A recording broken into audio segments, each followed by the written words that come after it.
اور یہ وہ ذات گرامی ہے جس ذات گرامی کے ساتھ مولا کائنات مولا علی المرتضیٰ کرم اللہ وجہ الکریم، جن کو اللہ رب العزت نے 18 ذی الحجہ کو، آج 19 ذی الحجہ ہے، 18 ذی الحجہ کو وہ الگ شان عطا فرمائی کہ جب 1.25 لاکھ صحابہ کرام سامنے تھے، آقا علیہ السلام نے ظہر کی نماز ادا فرمائی، اور فرمانے کے بعد آقا علیہ السلام نے منبر لگوایا۔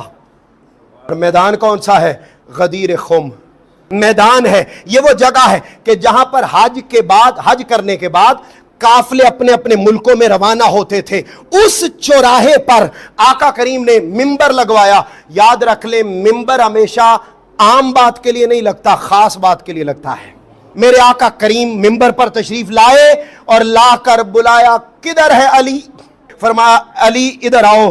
آئے قریب، اپنا ہاتھ پکڑا، ہاتھ پکڑ کر بلند کیا۔ توجہ کیجئے گا، مصطفیٰ کریم صلی اللہ علیہ وسلم نے مولا علی المرتضیٰ کو بلا کر پہلے حمد بیان کی، پھر اپنی رسالت بیان کی، عام بات نہیں تھی۔ اس کے بعد سوال کیا، اے میرے صحابہ مجھے بتاؤ، کیا میں تم سب کی جانوں کے قریب نہیں ہوں؟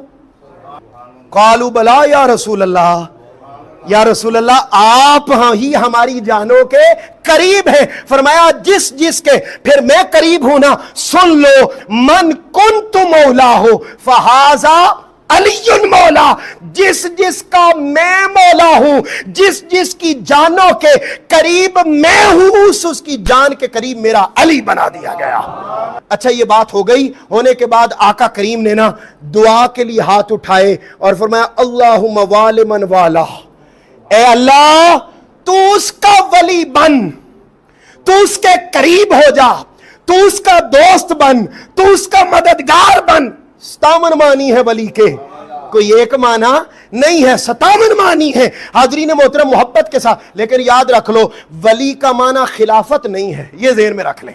حاضرین محترم، وہ محبت ہو سکتا ہے، دوست ہو سکتا ہے، مددگار ہو سکتا ہے، الغرض 57 کے 57 معنی ہو سکتے ہیں۔ تاجدار کائنات صلی اللہ علیہ وآلہ وسلم نے فرمایا جس جس کا، فرمایا اے اللہ تو اس کا ولی بن، تو اس کا مددگار بن، تو اس کا دوست بن، تو اس کے قریب ہو جا جو علی کو اپنے قریب سمجھے۔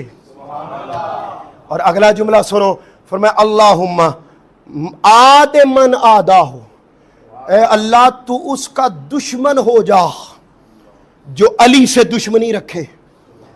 پتہ یہ چلا کہ اگر کوئی اللہ کے قریب ہونا چاہے تو اسے علی کے قریب ہونا پڑے گا، جو مصطفیٰ کے قریب ہونا چاہے اسے علی کے